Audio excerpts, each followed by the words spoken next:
Sister Maureen Paul Turlish, a tenacious advocate for survivors of childhood sexual abuse by Roman Catholic clergymen, died July 18 in Cincinnati, Ohio. She was 79. The cause was viral encephalitis, said Paul Turlish, her brother and only immediate survivor. While she had an abiding concern for children, beginning in 2002 articles in the Boston Globe and elsewhere that explored the abuse of minors by priests transformed her into one of the few religious sisters to publicly protest what she denounced as a conspiracy, collusion and cover-up by her church's hierarchy. At the time, she was the only religious woman that would publicly stand up for this issue. Reverend Thomas P. Doyle, a canon lawyer and advocate for victims of clergy sexual abuse, was quoted as saying by her order, "The Sisters of Notre Dame did not more." Sister Maureen took to the picket line demanding compensation for victims, and an extension of lapsed deadlines to prosecute predators and to lodge civil claims against them. She wrote letters to newspapers, initially under a pen name. She then abandoned anonymity as a founding member of the National Survivor Advocates Coalition and Catholic Whistleblowers. Among the founders were other nuns, priests, former clerics, a Monsignor and Reverend Doyle. After the scandal began to spread in 2002, the Catholic Church in the United States instituted a zero-tolerance policy and imposed a number of programs to prevent further sexual abuse by priests. In 2007, Sister Maureen and her fellow advocates successfully lobbied to lift the 2-year statute of limitations on sexual abuse claims in Delaware, and to eliminate time limits on civil suits and criminal penalties involving sexual abuse of children. The legislation generated more than 150 new claims and prompted the Diocese of Wilmington, Delaware, to declare bankruptcy. Even as she denounced how the church had handled the scandal, Sister Maureen remained a committed, if disillusioned, Catholic.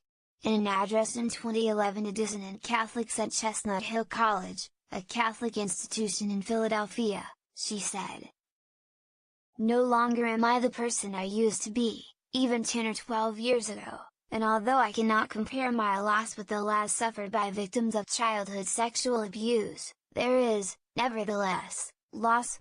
She added, "Something has been taken from me, as it has been taken from every member of the people of God.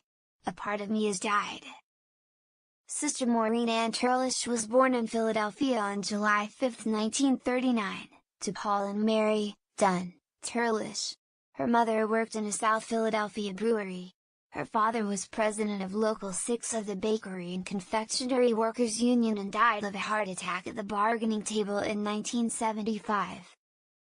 She was 9 years old when she took her first turn on the picket line, joining her father during the strike at the Good and Plenty Candy Factory, she recalled.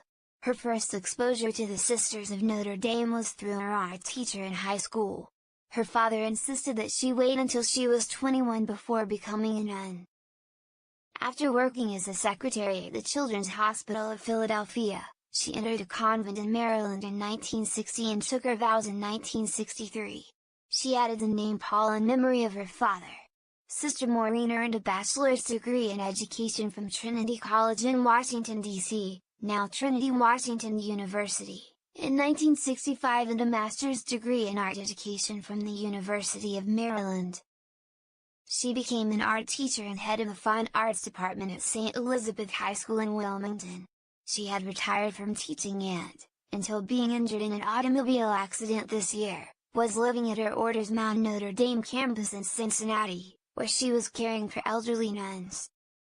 In 2003, galvanized by the growing outcry over sexual abuse by priests and the church's hesitant early response, but reluctant to go public, she wrote several letters to the New York Times under the name Sister Immaculata Dunn from Valley Forge, Pennsylvania, according to Robert Hodson, a former priest and a member of Catholic Whistleblowers. Hodson's disclosure contradicted a correction published by the Times later that year that quoted Catholic officials in Pennsylvania as saying that the letter writer's name was not a nun. One Sister Immaculata letter expressed doubt that church leaders had the will to remove priests who were pedophiles or had sexually abused women, including nuns. The church was going nuts about it because they couldn't find Sister Immaculata Dunn, Hodson said in Global Sisters Report, a project of the newspaper The National Catholic Reporter. Established to support whistleblowers and victims of sexual abuse, the group pressed to open diocesan files on abuse cases, remove bishops who obstructed justice and organize a global conference of survivors and church leaders. What is truly blasphemous and should be deeply offensive to all, Sister Maureen said in her speech at Chestnut Hill College, is that so many children could have been spared a lifetime of agony brought on by sexual abuse but for the callous behavior of enabling church officials who shuffled sexual predators around with abandon, instead of calling the police.